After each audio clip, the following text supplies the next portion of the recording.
Well, this is a Sony tape deck, 8-track tape deck that I got it pretty much for free.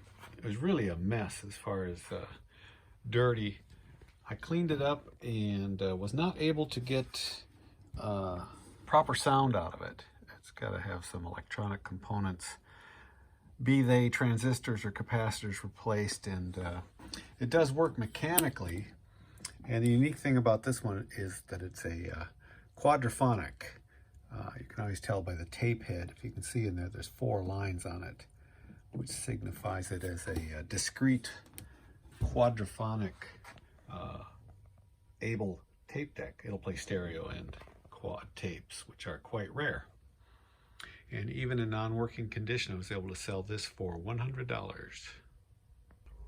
Another vintage watch from my collection from back in the 80s. I just put this up for sale a couple of months ago. This is a Volcano skeleton watch. Skeleton watch is the what they call a see-through watch, both front and back. It does work, but it runs very fast. It's got a nice band on it. It's all gold-plated. It's not solid gold by any means. And I put this up for $200, and had a guy kept bugging me, wanting me to sell it to him for like $125, $135, and I just did not accept any of those offers. And finally he came up to $150, and I said now's a good time to sell it. This was a bit of a surprising sale. This is a antique needle box, Millward's Helix needles. They were a company in England that made needles back in the 1800s until I think they were bought in the 1950s by somebody else. But my mother had this for a long time. I remember it amongst her furnishings. And I tried to get my kids to take it. I didn't think it was valuable. I had no idea about it. It's got nice dovetail joints and obvious signs of age. And I would imagine my grandmother may have even obtained this originally. But it's got a split along the top. But when I did a little research, I found out that these sell for a lot of money. And so I priced it at $300, and it sold probably the next day, I believe. Another wristwatch sold from my collection. This is just a stainless steel Bucherer wind-up watch. Actually, it's got one of those Speidel spandex stainless steel bands on it. I actually used to wear this quite a bit, but haven't very much lately. So I put it up for sale for $200. Somebody offered me $150, and I shot back $165, and he bought it. These are vintage Ford parts. New old stock. This is a shield of some sort, a float assembly for a carburetor, and a bearing seal. And these 3 parts sold for $25. I got so involved in figuring out the logistics of packing this clock movement. This came from a rummage sale. It's one of those great rummage sales where it's just a little old man selling his stuff very, very cheaply. And he had these school type clocks. I guess it's similar to this clock, but not with the advertising. 2 of them were West clocks, and then he had a broken one that he threw in for free. Not that the other ones, he just charged me 50 cents a piece for the other 2. And but this Seth Thomas was all broken up. But the movement was still in great shape, so I removed it from the clock, and even took a little video of it working.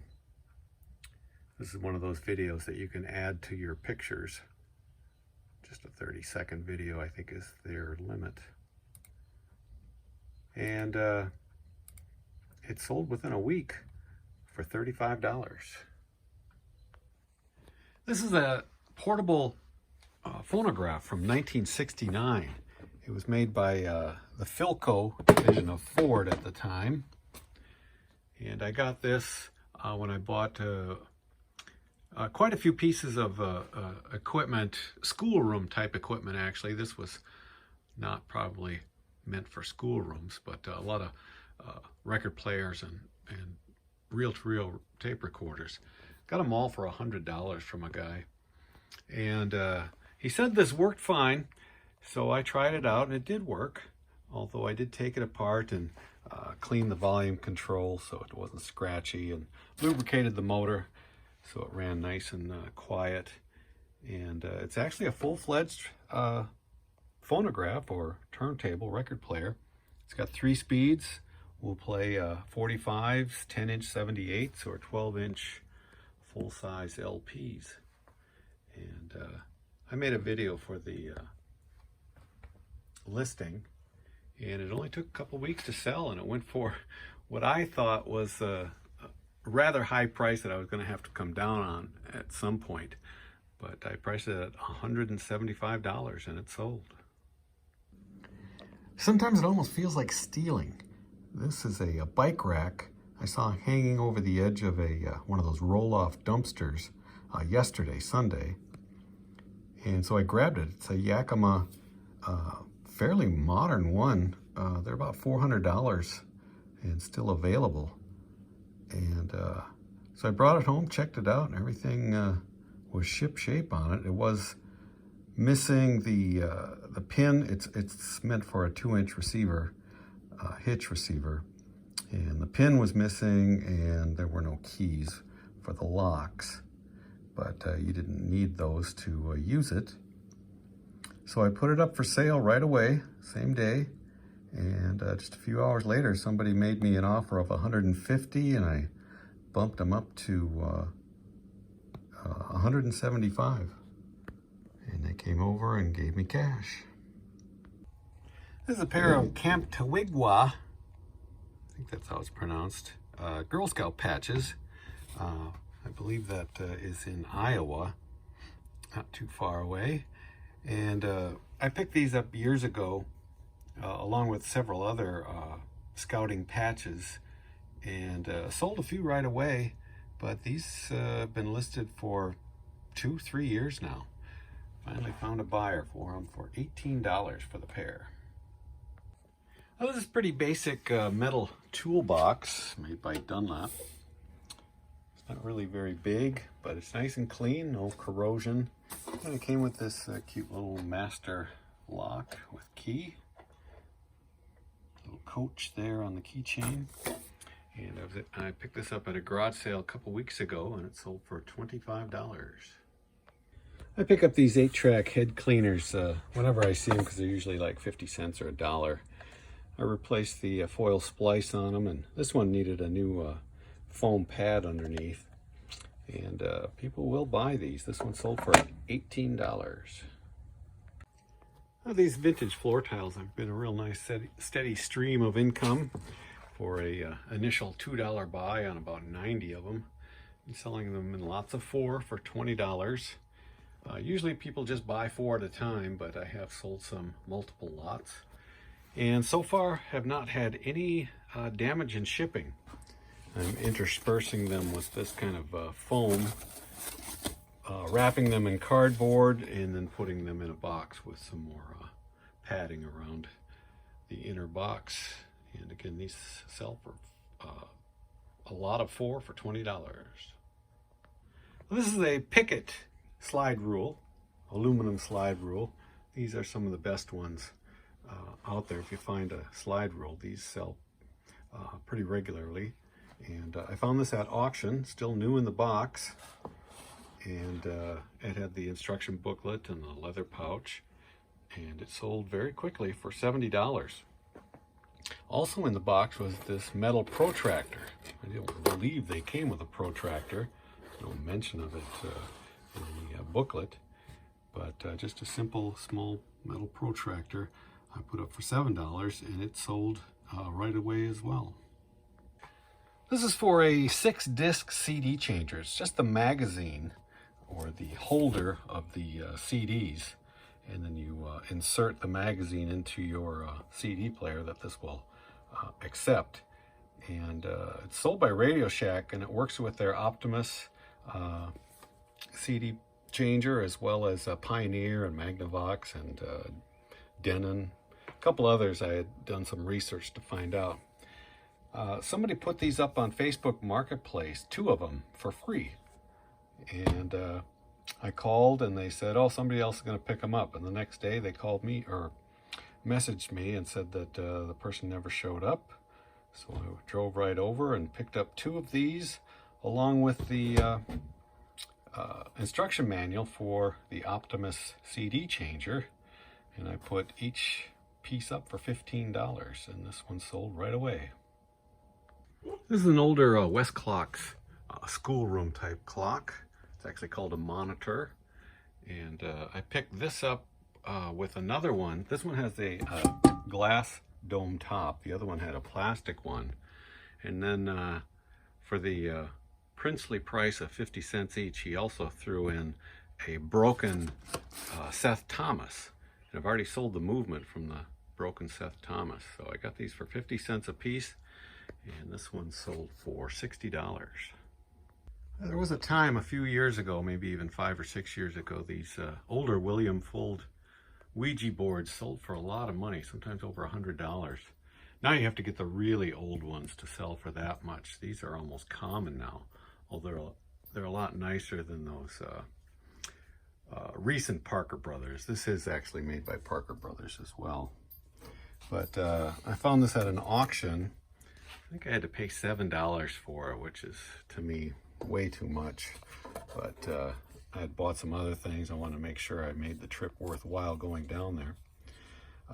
Even though I took a nice picture of the planchette with its clear plastic center and nail, I still had a guy ask me a question. Does it still have the plastic? I had to write him back, yes it does.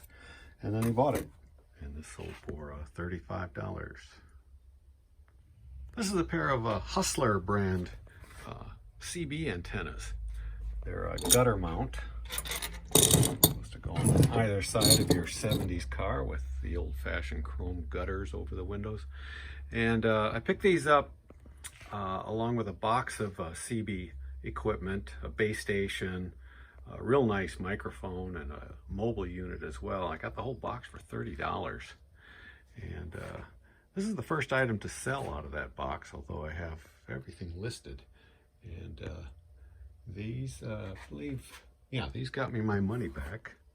$30 for this pair of Hustler Double Talk CB antennas. This is another pair of vintage pencil sharpeners that I sold from my large collection I bought a couple years ago. The red one is a midget. I think they're both made by Apsco. And the yellow one, if you can see that, is a pixie. They cleaned up real nice, and I was able to get $45 for the pair. This is the Techniques smaller receiver amplifier.